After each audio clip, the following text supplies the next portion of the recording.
10 साल पहले हमने ये दुआ फाउंडेशन शुरू किया था। उसका मकसद ये था कि हमारी जो बच्चियां हैं उनको ख़ुद कफ़ील बनाने के लिए, उनको इंडिपेंडेंट बनाने के लिए हम स्किल डेवलपमेंट के कोर्सेस चलाते हैं। कलेक्टर ऑफिस के पास जहां मेरा दफ्तर है, वहां के ऊपर के दोनों फ्लोर्स जो है वो इस काम में इस्तेमाल किए जाते हैं। जो बच्चियां हैं उन्हें टेलरिंग के कोर्स, हम फैशन डिज़ाइनिंग के कोर्सेज चलाते हैं। एक एक बैच 50-50 बच्चियों का होता है। रजिस्ट्रेशन कई 100 बच्चियां करती है, लेकिन चूंकि हमारे पास जगह की किल्लत होने की वजह से हम 50 बच्चियों से ज़्यादा, हम 100 बच्चियों तक ही एक साथ चला सकते हैं। तो ये 10वें साल में अल्हम्दुलिल्लाह हम कदम रख रहे हैं। पिछले 9 सालों से लगातार ये कोर्सेज चला रहे हैं, चाहे वो मेहंदी क्लासेस हो या सीविंग क्लासेस हो, फैशन डिज़ाइनिंग के क्लासेस हो, या पुलिस के रिक्रूटमेंट के लिए हम जो ट्रेनिंग देते हैं बच्चों को, ये सब कोर्सेज दुआ फाउंडेशन के ज़रिए चलाए जाते हैं। हमारा मकसद इसी के अंदर यही है कि जो बच्चियाँ अपने पैरों पे खड़े हो सकती है, उनको हम कुछ हुनर देकर, कोर्स कंप्लीट होने के बाद हर एक बच्ची अपने साथ एक ब्रांड न्यू मशीन हम उन्हें तोहफे के तौर के ऊपर देते हैं, ताकि वो घर जाकर उस हुनर का इस्तेमाल करें और 2 पैसा अपने लिए भी, अपने घर वालों के लिए कमा सकें।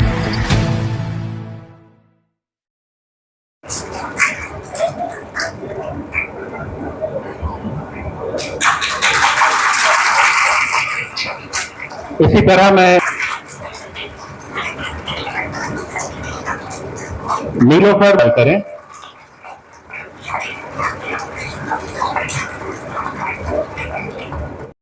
से जनाब सजाद हाशमी साहब तैयार रहते हैं हमारे हर प्रोजेक्ट को। हर डॉक्टर हिना फातिमा खान साहिबा का यहाँ इस्तकबाल कर रही है।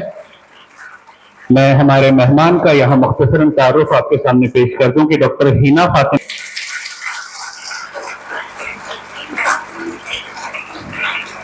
मोहतरमा गौहर अजीज साहिबा दारुल ईमान पहली बार मौजूद है। मैं उनके लिए बता दूं कि दुआ बैंक गुज़िश्ता 10 सालों से ये एक्टिविटी करता आ रहा है। 2015 में हमने पहला प्रोग्राम लिया था। इम्तियाज जलील साहब की एक सोच थी और उस सोच को रूमी जलील साहिबा ने आगे बढ़ाया कि हमारे शहर के खवातीन को हम किस तरह से खुद कफील बना सके, हमारे शहर की बेटियों को हम किस तरह से हुनरमंद बना सके, हमारे शहर की जो लड़कियां हैं, जो बहनें हैं, उन्हें हम किस तरह आमदनी का जरिया उनके लिए खड़ा कर सके। इस सोच और फिक्र को लेकर इम्तियाज जलील साहब और रूमी जलील साहिबा गुज़िश्ता 10 साल से ये प्रोजेक्ट चला रहे हैं। इसमें जो जरूरतमंद खवातीन होते हैं, जो बाहुनर खवातीन होते हैं, जो बासलाहियत खवातीन होते हैं, उन्हें 4 महीने 6 महीने की ट्रेनिंग दी जाती है दुआ बैंक के जरिए, और वो ट्रेनिंग मुकम्मल कर लिए बाद उन्हें सिलाई मशीन, जो आप यहां देख रहे हैं सामने रखी हुई, ये सिलाई मशीन फ्री ऑफ कॉस्ट दी जाती है। ना तो दुआ बैंक में किसी तरह की फीस ली जाती है, सिलाई मशीन मुफ्त में दी जाती है, ट्रेनिंग मुफ्त में दी जाती है।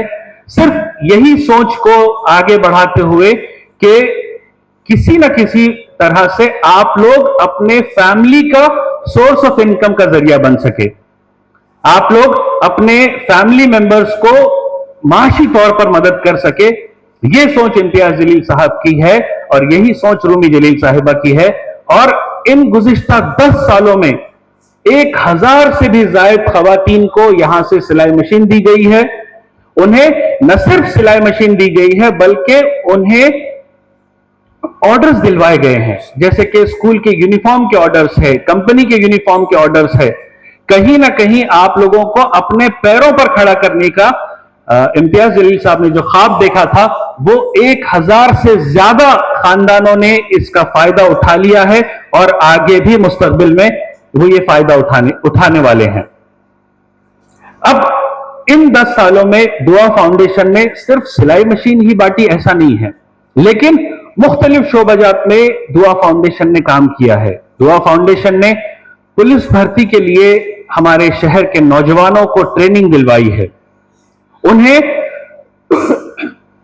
मुख्तलिफ जो कॉम्पिटिटिव एग्जाम्स होते हैं सरकार के, अगर आप में से कोई एमपीएससी क्रैक करना चाहता है, आप में से कोई यूपीएससी क्रैक करना चाहता है, आप में से कोई कलेक्टर बनना चाहता है, कमिश्नर बनना चाहता है, तो उनके लिए भी दुआ बैंक ने प्रिपरेटरी कोर्सेस के यहां पे अरेंजमेंट्स किए हैं। आपने लेबर कॉलोनी पे दुआ बैंक का ऑफिस देखा होगा, वहां पे न सिर्फ सिलाई मशीन की ट्रेनिंग दी जाती है, न सिर्फ मेहंदी की ट्रेनिंग दी जाती है, लेकिन लड़कियों के लिए कॉम्पिटिटिव एग्जाम्स किस तरह से क्रैक करना चाहिए। कॉम्पिटिटिव एग्जाम्स जिन लोगों ने क्रैक किया है, ऐसे लोगों को बुलाकर वहां पे ट्रेनिंग दी गई है। ऐसे लोगों को बुलाकर वहां पे आप जैसे लोग जो चाहते हैं कि कॉम्पिटिटिव एग्जाम्स क्रैक कर सके, एमपीएससी क्रैक कर सके, आईएएस ऑफिसर बन सके, तो एक्सपर्ट्स ने बार बार एक्सपर्ट्स आकर ट्रेनिंग देते हैं उन्हें, हमारे स्टूडेंट्स को वो लोग गाइड करते हैं, वो लोग मोटिवेट करते हैं। इसके अलावा इन 10 साल में पूरी दुनिया जिस दौर से गुजरी है पैंडेमिक के, कोविड-19 के, ऐसे वक्त में दुआ बैंक या दुआ फाउंडेशन के लोग अपने घर पर आराम नहीं कर रहे थे। उन्होंने औरंगाबाद शहर के कई दवाखानों को वेंटिलेटर्स प्रोवाइड किए, कई दवाखानों को ऑक्सीजन कॉन्सेंट्रेटर्स प्रोवाइड किया, कई लोगों को जो दवाखाने के बिल की वजह से परेशान थे उन लोगों की मदद की। यानी कि दुआ फाउंडेशन ये हर शोबे से लोगों की दुआएं कमाने का काम कर रही है। एक बार जोरदार तालियां बजाइए इम्तियाज जलील साहब और भूमि जलील साहिबा के लिए कि इन्होंने कई शोबे में मतलब कि एक मेंबर ऑफ पार्लियामेंट की हैसियत से, एक मेंबर ऑफ लेजिस्लेटिव असेंबली की हैसियत से, एक सोशल वर्कर की हैसियत से हर रोल में इम्तियाज जलील साहब ने दुआ फाउंडेशन के जरिए शहर औरंगाबाद के लोगों को फायदा पहुंचाने का काम किया है, औरंगाबाद की खवातीन को फायदा पहुंचाने का काम किया है, हमारी माओं और बहनों को खुद कफील बनाने का काम किया है। मैं हमारी दुआ बैंक की पिछली बैच की जो स्टूडेंट है, यहां हम हर प्रोग्राम में उनके तासुरात का एक सेशन रखते हैं, तो मैं ज्यादा वक्त न लेते हुए खान सफा जो हमारी स्टूडेंट है, उन्हें मैं माइक पर दावत देता हूं कि वो यहां माइक पर तशरीफ लाएं और अपने तासुरात यहां पेश करें। अस्सलाम वालेकुम रहमतुल्लाहि व बरकातहू। सबसे पहले मैं अल्लाह ताला का शुक्र अदा करती हूँ जिसने हमें ये खूबसूरत मौका अता फरमाया। नाज करता है जमाना, नाज को भी नाज है, नाज करता है जमाना, नाज को भी नाज है, तुम बुलंदी पर रहो, दिल की यही आवाज है। आज के इस अलविदाई तकरीब के पुरमसरत मौके पर मैं खास तौर पर जनाब इम्तियाज जलील साहब और यमुना मैम का शुक्रगुजार हूँ कि सर ने पिछले 10 साल से दुआ फाउंडेशन का आगाज करके बहुत सारी लड़कियों को खुद इख्तियारी का मौका दिया। इस पुरमसरत मौके पर जब हमें मेहंदी और सिलाई कोर्स का सर्टिफिकेट दिया जा रहा है तो मेरा दिल चाहता है कि मैं दिल की गहराइयों से मैम और सर का शुक्रिया अदा करूं। शुक्रिया के लफ्ज में वो ताकत कहा, शुक्रिया के लफ्ज में वो ताकत कहा जो बयां कर सके आपकी मोहब्बत की दास्तां। मैं फिर से खास तौर पर इम्तियाज जलील साहब और योमी मैम का तहे दिल से शुक्र अदा करती हूँ जिन्होंने हमेशा अपना कीमती वक्त दिया और अपने ताउन से हमें आगे बढ़ने में हौसला अफजाई की। इसके बाद मैं अपनी मोहतरमा नीलोफर मैम के दिल से शुक्रगुजार हूँ जिन्होंने हमारा हौसला बढ़ाया और हमें अपने कदमों पर खड़े होने में मैम का ताउन रहा। बहुत सारी लड़कियां जिन्हें फोन भी पकड़ना नहीं आता था, उनके भी हौसला बढ़ाया। मेहंदी में महारत हासिल करके बहुत सारी लड़कियां हजारों की रोजी कमा रही है, हासिल कर रही है और अपने घर वालों का साथ दे रही है। रोशनी बांटने वाले चिरागों को सलाम, रोशनी बांटने वाले चिरागों को सलाम, हौसला देने वाले दिलों को सलाम। दुआ है कि अल्लाह ताला सबको कामयाब करे और इस फन को हमारे लिए बाज़ फख्र बनाए, आमीन। अस्सलाम वालेकुम वरहमतुल्लाहि वबरकातुहू। इन्नल हम्दुलिल्लाहि रब्बिल आलमीन व सलातु सलाम अला रसूलिही करीम व आलिही व अस्हाबिही अजमाइन। अम्मा बाद, अस्सलाम वालेकुम रहमतुल्लाहि वबरकातुहू। आज मैं सबसे पहले हमारे कायद हमारे लीडर, हमारे रहनुमा, हमारे हर दिल अजीज कौमी नुमाइंदे जनाब इम्तियाज अली साहब का तहे दिल से शुक्रिया अदा करती हूँ कि उन्होंने मुझे इस मौके पर बुलाकर मेरी इज्जत अफजाई की। और दूसरा, मैं उन तहे दिल से जनाब हमारे लीडर, हर दिल अजीज कायद, नुमाइंदे, रहबर, रहनुमा के तहे दिल से मुबारकबाद देती हूँ। दुआ फाउंडेशन के 9 साल कंप्लीट होने पर, उसकी कामयाबी पर न सिर्फ उनको बल्कि उनके साथ काम करने वाले, उनके माविन, उनके मददगार इस दुआ फाउंडेशन में जिन्होंने भी अपना हिस्सा डाला, मैं उन तमाम लोगों को भी उनका भी शुक्रिया अदा करती हूँ। और ख़ास तौर पर मिसेस इम्तियाज जलील, रूमी इम्तियाज जलील का भी बहुत तहे दिल से शुक्रिया मुबारकबाद देती हूँ, क्योंकि हर कामयाब मर्द के पीछे एक औरत का हाथ होता है।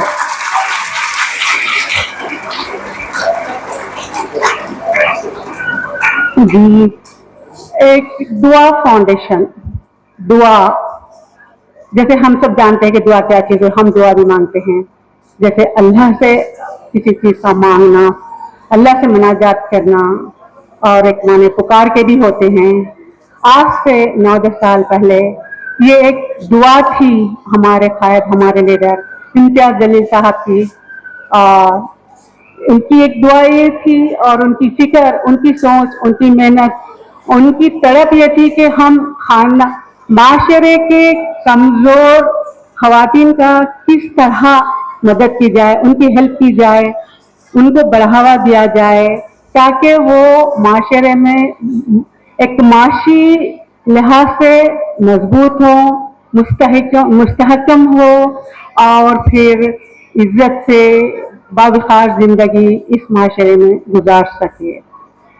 यही सोच, यही तड़प, यही कोशिश, यही मेहनत उनकी रंग लाई जो दुआ फाउंडेशन वजूद में आया।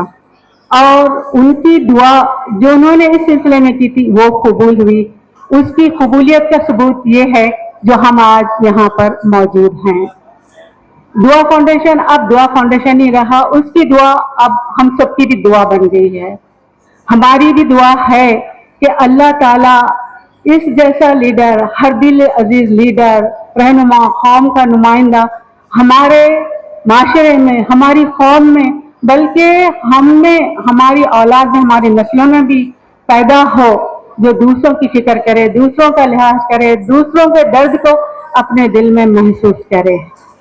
और अल्लाह से यही दुआ है कि जिस तरह इन्होंने जिस मेहनत और लगन और इखलास के साथ इस चीज़ को, दुआ फाउंडेशन को आगे किया, उसके लिए अपना वक्त लगाया, अपना माल लगाया, अपनी मेहनत लगाई, अपनी टाइम लगाया है, तो अल्लाह ताला इससे बेहतर अंदाज में उनके इस अमल को कबूल फरमाए, आसान तरीके से कबूल फरमाए, दुनिया और आखिरत में इसका अजर दे, और उनके लिए, उनके अहल खाना के लिए ये सदक़े जारिया बने। आमीन। और जैसे हमारी अपनी भी दुआ है, ये न सिर्फ दुआ फाउंडेशन है बल्कि हम जैसे लोगों के लिए एक मोटिवेशन भी है कि जिस तरह उन्होंने लोगों की, माशरे के कमज़ोर लोगों की फलाह बहबूद के लिए, खुशी के लिए, उनकी रहनुमाई के लिए, उनके अच्छे फ्यूचर के लिए, बेहतर मुस्तकबिल के लिए कोशिश की। इसी तरह का कोई काम अल्लाह ताला हमसे भी, हमारी औलाद से भी, हमारी जनरेशन से भी, हमारे ख्वाब के लोगों से भी ले, और ये काम करना हमारे लिए आसान बनाए। आमीन या रब्बुल आलमीन। दूसरा, मैं आप तमाम ख़वातीन से ये कहती हूँ कि बहुत सारे लोग ये प्रोग्राम ख़त्म होने के बाद खुशी खुशी अपने सर्टिफिकेट और अपनी मशीन लेकर अपने घर जाएंगे। बहुत सारे लोगों के लिए तो ये एक रोज़गार का ज़रिया होगा, वो तो इससे रोज़गार कमाएंगे इंशाल्लाह। बहुत सारे लोग होंगे जिनकी ये मशीन सिर्फ ज़रूरत की तहत होगी, ये की ज़रूरत होगी कि वक्त पड़ने पर इंसान इसका इस्तेमाल करे, लेकिन ये मशीन एक वो चीज़ नहीं है, ये सर्टिफिकेट चीज़ नहीं है, बल्कि ये आपका टैलेंट है, ये आपका हुनर है। इस हुनर को रंग मत लगने दीजिए, इसकी पॉलिश करते रहिए, इस हुनर का बेहतरीन तरीके से इस्तेमाल कीजिए। बहुत सारे लोगों को शायद इसकी जरूरत ना पड़े तो घर की हद तक महदूद रहे, लेकिन वो अपनी बेटियों, अपनी बहुओं, अपनी बहनों को जरूर ये हुनर सिखाए। और जो ख्वातीन बहुत सारे ऐसे होते हैं, कुछ की मजबूरी हालात होते हैं जो दुआ फाउंडेशन तक नहीं पहुंच सकते, मेरी आप तमाम से गुजारिश है कि ऐसे बहनों के लिए अपने हुनर को, अपने टैलेंट को शेयर करो, क्योंकि ये शेयर करना भी एक नेकी है, एक सदका है। अल्लाह ताला आपके वो नेकी को, वो सदक़े को आपके लिए सदक़े जारिया बनाए। वैसे मैं आपको बताऊं कि सिलाई मेरा भी शौक था, मुझे भी बहुत ज्यादा शौक था, लेकिन मैं घर में छोटी होने की वजह से मुझे मशीन नहीं दी जाती थी, सिलाई करने नहीं दिया जाता था। तो मैं घर के फैमिली के दादी माँ, फूफी और खानदान के या पड़ोस के जो भी लोग होते, मैं तकिए के खिलाफ सीती थी, लहंगे सीती थी, और खानदान में जो भी बच्चा पैदा होता था उसकी नियुक्ति सिया करती। आज मैं सोचती हैरत होती, उस वक्त मैं इतना खुश होती थी कि मेरा एक शौक पूरा हो रहा है, मुझे मशीन दी जा रही है, मैं सी रही हूँ। फिर मेरा यही शौक जब मेरी बेटी पैदा हुई जुनून बन गया, और मैं मतलब माशाल्लाह मेरे 4 बच्चे हैं, तो मैं जुनून की हद तक, दीवानगी की हद तक मैं कपड़े सीती थी। मतलब बच्चे सोने के बाद 11 बजे मैं कट करती थी, बच्चे स्कूल जाने के बाद सिर्फ डेली आधा घंटा, क्योंकि मैं अपना पूरा काम करके सिर्फ आधा घंटा मिलता था कि आधे घंटे की सिलाई के बाद बच्चे नमाज पढ़े तक अब बच्चे वापस आ जाते थे, तो वो आधे घंटे में मैं सीखी थी। यकीन कीजिए मैंने इतने खूबसूरत ब्यूटीफुल कपड़े मैंने सिए। मुझे सीना सिलाई उतनी अच्छी नहीं आती, मुझे टेप का इस्तेमाल नहीं आता, मुझे टीचर ने नहीं बताया, मेरी मम्मी को आता था जो शर्ट रखे उस पर कट करके उसको वह करते थे, बस मैं आज भी सीती हूँ तो ये करती। लेकिन जैसे मेरी कुछ और मशक्कत होने की वजह से मेरा ये शौक अब खत्म हो गया, लेकिन मैं फिर भी अपने घर की बहुत सारी जरूरत की चीजें आज भी सीती हूँ। सिलाई मेरा शौक है, लेकिन वो जुनून की कैफियत अब खत्म हो गई। लेकिन मैं आप लोगों से गुजारिश करूंगी कि अपनी इस जरूरत को जरूरत मत रखे, अपने टैलेंट को छुपा के मत रखे, इसको जंग आलूद मत रखे, इसको पॉलिश कीजिए, इसको अपना शौक बनाइए। कि शौक का तो यह है कि जब अपने शौक पूरे होते हैं तो इंसान को खुशी होती है और सुकून मिलता है। क्योंकि मैं जब देखती थी कि मैं जब बहुत ही खूबसूरत अगर फ्रॉक सीती हूँ, उसको देख के मुझे बहुत खुशी होती थी, लोगों की तारीफ सुन के मुझे बहुत खुशी होती, मुझे बहुत अच्छा लगता, मुझे इंस्पिरेशन मिलता कि मैं और सीते जाऊं। और आज भी मैं अपनी स्किन के लिए मैं घर के बहुत सारे सिलाई करती हूँ, हालांकि मुझे टाइम बहुत कम मिलता, लेकिन ये मेरा शौक आज भी बाकी। मैं चाहती हूँ कि आप ये शौक को बरकरार रखें, बस आपसे इल्तिजा है। और मैं आप लोगों से रुखसत होने से पहले, मुझे ऐसे शेर व शायरी तो नहीं आती है, एक जमाना पहले मैंने एक शेर पढ़ा था, अब शायद मुझे बोलना आए या ना आए, लेकिन मैं फॉर्मेट नहीं होता है। लेकिन जैसे बच्ची ने कहा कि हम यहाँ पे एक फैमिली की तरह रहते थे।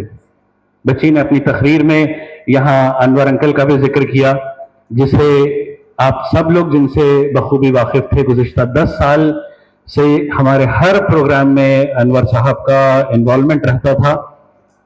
कुछ महीने पहले अनवर भाई का इंतकाल हुआ। मैं अल्लाह रब्बुल इज्जत से दुआ करता हूं कि वो अनवर भाई की मग़फ़िरत करे, उन्हें करवट जन्नत नसीब करें। यहाँ दुआ बैंक में आप लोगों के दरमियान जो एक बॉन्डिंग क्रिएट होती है, जो एक खानदान की फीलिंग आपको होती है, वो दूसरे किसी इंस्टीट्यूट में आप औरंगाबाद के चले जाइए, आपको वो चीज नहीं दिखेगी।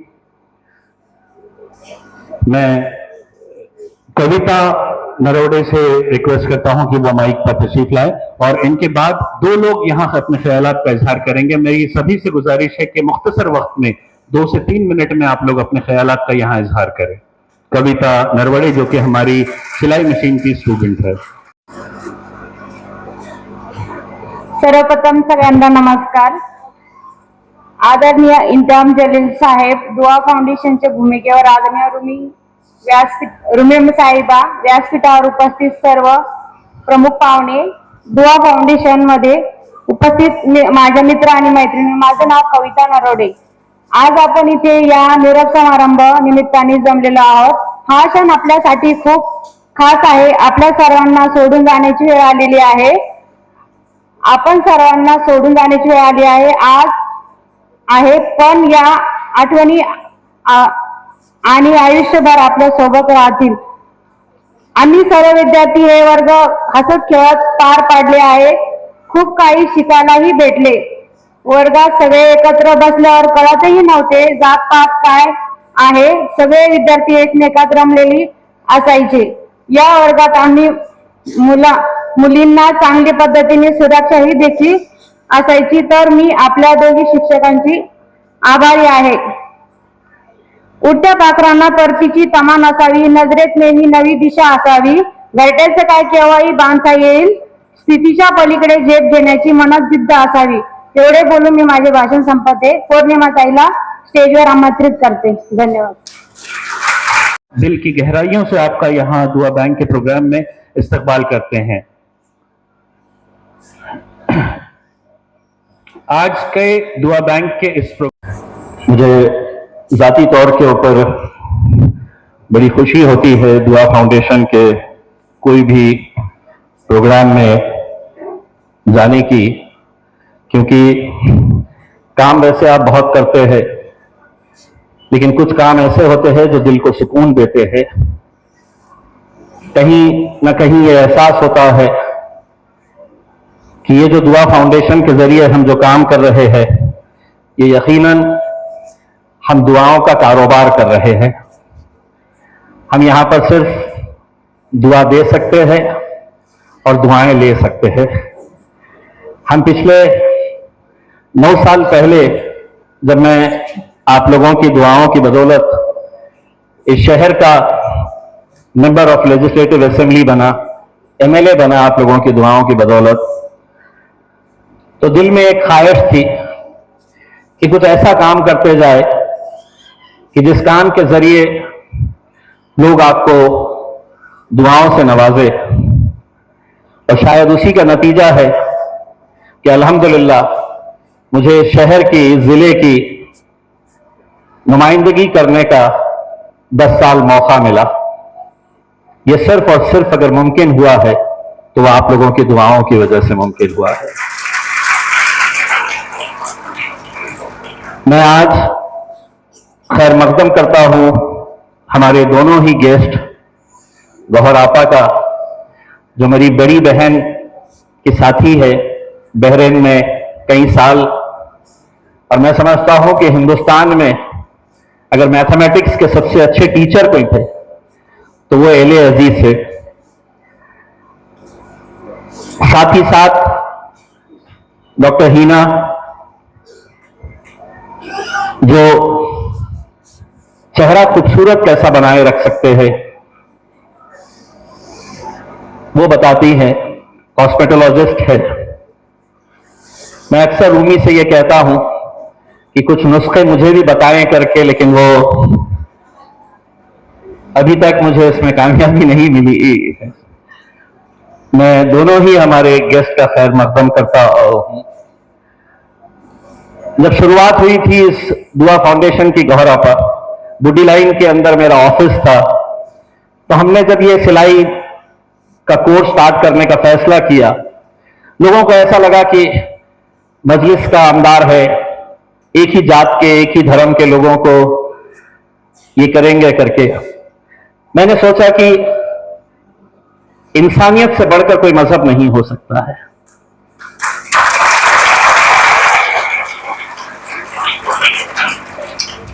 आज का दिन जो है वो मेरे लिए, यकीनन रूमी फातिमा के लिए भी बहुत मुश्किल का दिन इस वजह से होता है कि हम लोग किसी का भी रिकमेंडेशन नहीं लेते हैं कि फला बच्ची का आप एडमिशन करवा दें, फला बच्ची के लिए आप चिट्ठी उनके नाम की उठवा दें। हम सभी का रजिस्ट्रेशन करते हैं, चिट्ठियां यहां पर रखते हैं और उसमें से 50 बच्चियां की चिट्ठियां यहां पर निकालते हैं, जिसका आप लोग बड़ी बेसब्री से इंतजार कर रहे हैं। आप पिछले 1 घंटे से ये सोच रहे हैं, ये इतना बकबक कर रहे हैं, काम की बात तो कर ही नहीं रहे हैं, उसमें हमारी चिट्ठी उठने वाली है या नहीं उठने वाली है करके।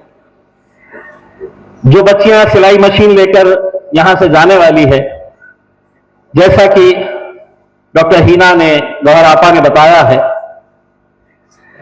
देखिए आप खुशनसीब है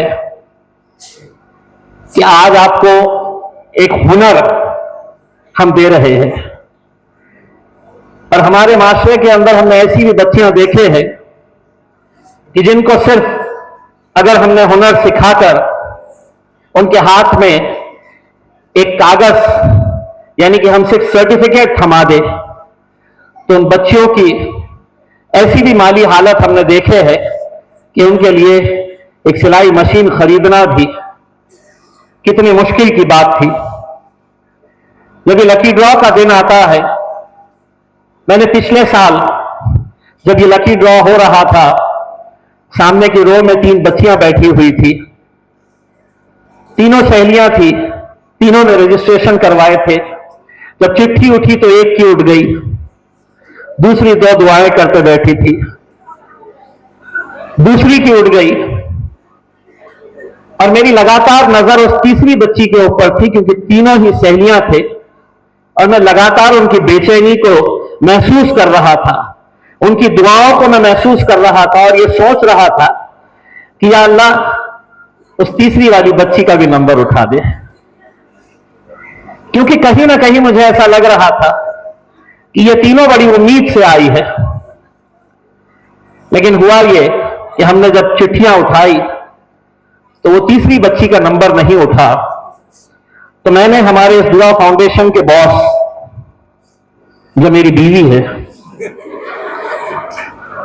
उनसे इजाजत लिया और मैंने कहा कि आज थोड़ा कानून तोड़ते हैं, वो तीसरी बच्ची का नंबर हम खुद से उठाते हैं। और हमने वो तीसरी बच्ची के लिए भी उसका एडमिशन कराया। अब ये दुआ फाउंडेशन के अंदर जितने लोग आते हैं, जितनी बच्चियां यहां पर अपना हुनर हासिल करने के लिए आती है, उन्हें सबको इस बात का अंदाजा है कि ये सिर्फ एक वक्त गुजारने का जरिया नहीं है कि घर में बैठ के अम्मी की किरकिर कौन सुने, तो चलो इम्तियाज जलील के दुआ फाउंडेशन में चले जाए, 3-4 घंटे वहां पर सहेलियां बनाए, दोस्ताना बनाए करके। हम बहुत ही संजीदगी के साथ ये कोर्स चलाते हैं। कई सारी बच्चियों का हम एडमिशन कैंसिल करते हैं सिर्फ इस वजह से कि वो बच्चियां अपनी मर्जी के हिसाब से आती है, जब आना है आती है, जब जाना है जाती है, कितने दिन की छुट्टियों पर चले जाती है। तो हम उनका एडमिशन, कई ऐसी बच्चियों का हमने एडमिशन कैंसिल किया, ये सोचकर कि शायद इस बच्ची को इतनी जरूरत नहीं है, लेकिन वो बच्ची जो अपनी चिट्ठी उठने के लिए उस दिन रोजा रखी थी, उस बच्ची को मेरे हिसाब से बहुत ज्यादा जरूरत थी। तो अब जो भी बच्चियों का नंबर उठने वाला है, नाम उठने वाला है, वो तय कर ले कि जिस तरीके से स्कूल का डिसिप्लिन होता है, वैसा ही डिसिप्लिन हमारे पास होता है। पूरे लेडीज इसे ऑपरेट करती है। हमारे इस दुआ फाउंडेशन के अंदर किसी भी मर्द को वहां पर जाने की इजाजत नहीं है।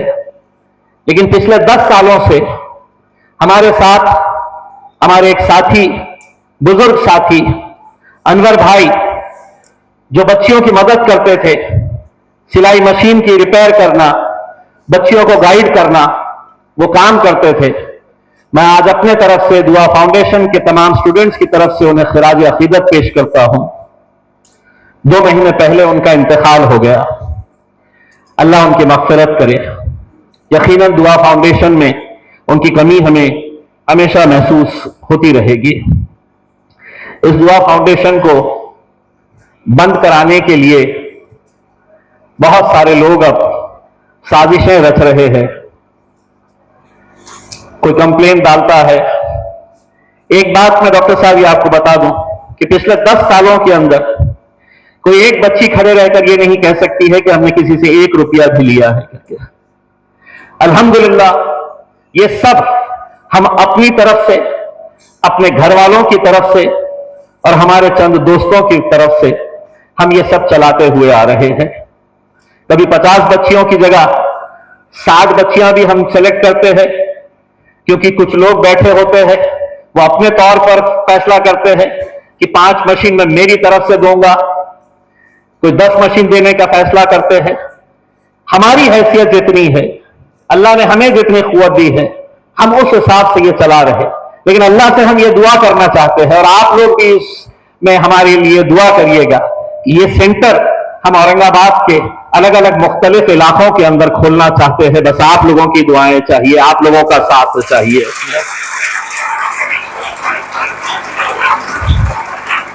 कहते हैं ना कि एक अकेला थक जाएगा, मिलकर बोझ उठाना। यह आज हमारे लिए एक जरूरत बन चुकी है। मैं ऐसे ऐसे बच्चियों को देखा हूं जिनका शौहर नशा कर रहा है, जिनके घर में उनकी माली हालत ऐसी नहीं है। ये बच्चियां जब ये हुनर हासिल करके जाती है, और मैंने बहुत सारी ऐसी बच्चियों को मेरे सेंटर के ऊपर देखा है, छोटी छोटी बच्चियां, वो मेहंदी की क्लासेस सीखने के लिए आती है, और वो मेहंदी की क्लास सीखने के बाद जब शादी का, रस्म का कोई कार्यक्रम, कोई प्रोग्राम होता है, वहां पर जाकर वो 5,000 10,000 रुपये कमाती है, तो यकीनन उसकी उस कमाई के जरिए हमें दुआएं मिलती है। और वही दुआओं के नतीजे से हम इस सेंटर को और आगे बढ़ाना चाहते हैं। हमने, जैसा सोहेल भाई ने बताया, हमने पिछली बार हमारी बच्चियां, हमारे बच्चे पुलिस की भर्ती के अंदर अगर जाना चाह रहे हैं तो उसकी फीस ही रुपये 40,000 रुपये कहां से लेकर आएंगे। तो हमने मुफ्त पुलिस ट्रेनिंग के हमने कोर्स चलाए 4 महीने। उन बच्चों को फिर ट्रैक सूट्स दिए, शूज दिए, उनको रिटन एग्जाम, ओरल एग्जाम, इनको पूरा तैयार करके हमने उन्हें उस पुलिस रिक्रूटमेंट के, आर्मी रिक्रूटमेंट के लिए हमने तैयार किया। बस यही मकसद है कि हमारे जरिए, इस दुआ फाउंडेशन के जरिए जो खैर के काम है, वो अल्लाह हमसे ये काम आगे भी लेता रहे, और सिर्फ लेता ना रहे बल्कि इसको और बढ़ाना हम चाहते हैं। और वो बढ़ेगा कैसे? बढ़ेगा ऐसे, जब यहां पर स्टेज में मेरे सामने बैठे हुए आइकॉन हॉस्पिटल के मालिक, जिस हम पाकीज़ा हॉल के अंदर बैठे हुए हैं, डॉक्टर फैसल साहब जैसे लोग हमारे बीच में है, जोरदार तालियां बजाइएगा। ये ऐसे ही लोग हैं जो बंद मुट्ठी न जाने कितने खैर के काम करते हैं, लेकिन कभी सामने नहीं लेकर आते हैं।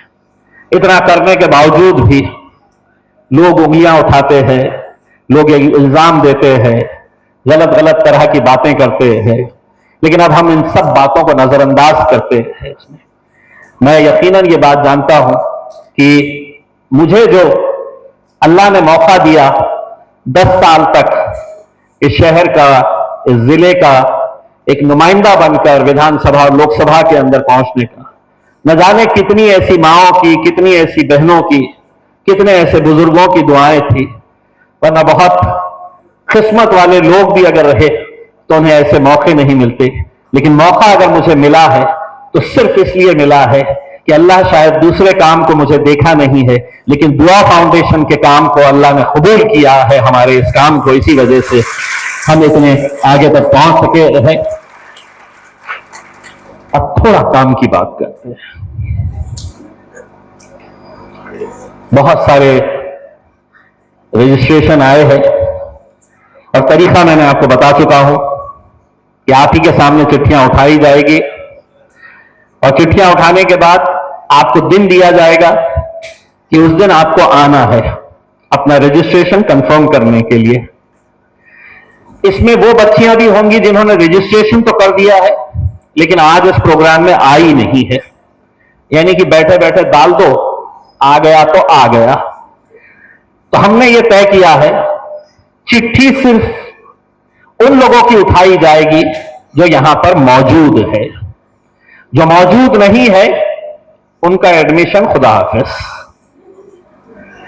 क्योंकि आप लोग एक उम्मीद के साथ आए हैं यहां पर कि मेरी चिट्ठी उठेगी, तो मैं हमारे पूरे गेस्ट से ये दरखास्त करता हूं, गौहर आपा, डॉक्टर साहब, रूमी फातिमा की 10-10 चिट्ठियां उठा के आप डालें। और आज हमारे खुसूसी मेहमान है हमजा जलील साहब, जो मेरा छोटा बेटा है, बड़ी मुश्किल से उसे यहां पर खींच कर लाना पड़ा मुझे। मैं बोला आओ कुछ दुआओं के हकदार तुम भी बन जाओ करके, तो हमजा भाई भी 10 चिट्ठियां उठाएंगे।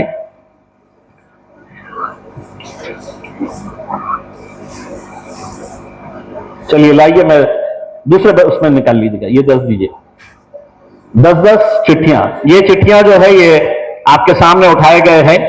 अब जब मैं नाम लूंगा, मैं नंबर उठाऊंगा, सबको नंबर पता है, नंबर के बाद एक लिस्ट दीजिए।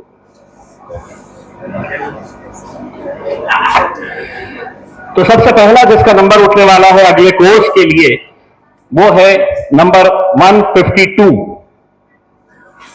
नंबर 152। ये लेट रजिस्ट्रेशन है, क्या नाम है? नाम बोलिए। फरहीन वसीम। फरहीन वसीम यहां पर है? फरहीन आप है? इतना देर क्यों लगी आपको ये सोचने की मैं ही हूं क्या फरहीन वसीम? ये आपका नंबर उठ चुका है, बहुत बहुत मुबारक, आप बैठिए तशरीफ। नंबर 102 खान जवेरिया गुलाम रसूल। खान जवेरिया गुलाम रसूल, बहुत बहुत मुबारक।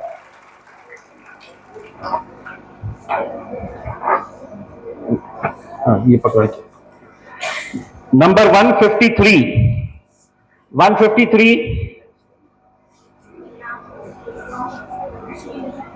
अश्विनी।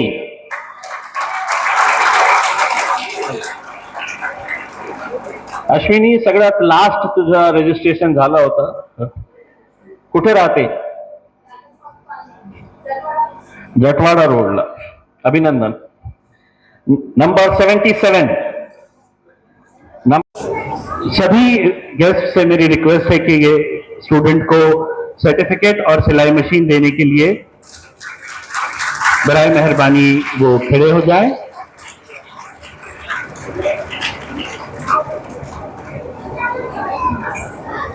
जैसे कि एक लड़की ने अपनी तकरीर में बताया कि ये यहां इस मकाम तक पहुंचने के लिए आपको दुआ फाउंडेशन का पूरा कोर्स मुकम्मल करना होता है, आपको अटेंडेंस कंपलसरी होती है, आपको यहां सिखाया जाता है, आपको यहां पढ़ाया जाता है। न सिर्फ आपको ये हुनर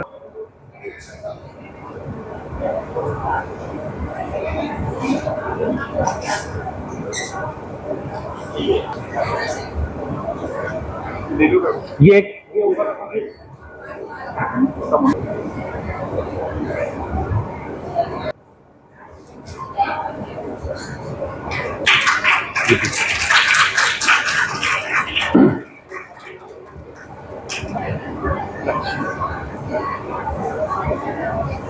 नाज़िमा अखिल शेख।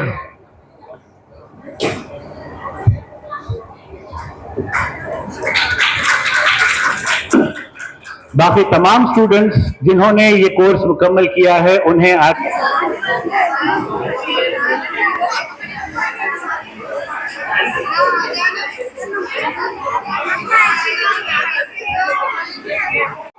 देखिए 10 साल पहले हमने ये दुआ फाउंडेशन शुरू किया था।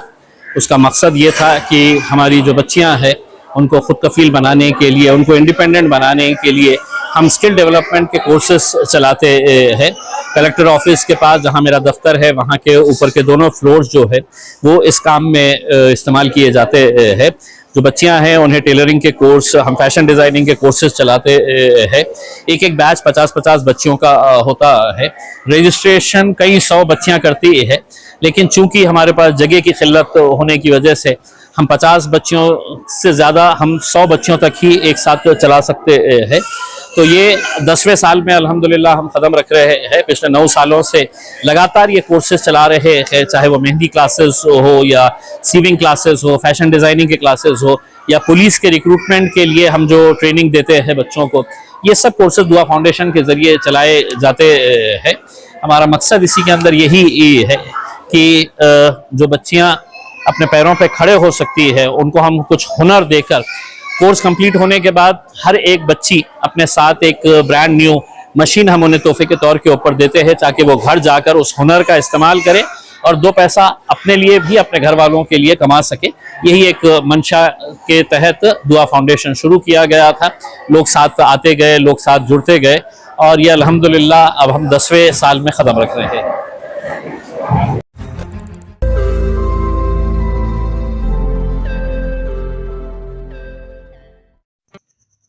रोज नई खबरों को देखने के लिए हमारे औरंगाबाद समाचार चैनल को सब्सक्राइब कीजिए और नोटिफिकेशन पाने के लिए हमारे बेल आइकन को दबाइए ताकि हर खबर की नोटिफिकेशन आपको मिलती रहे।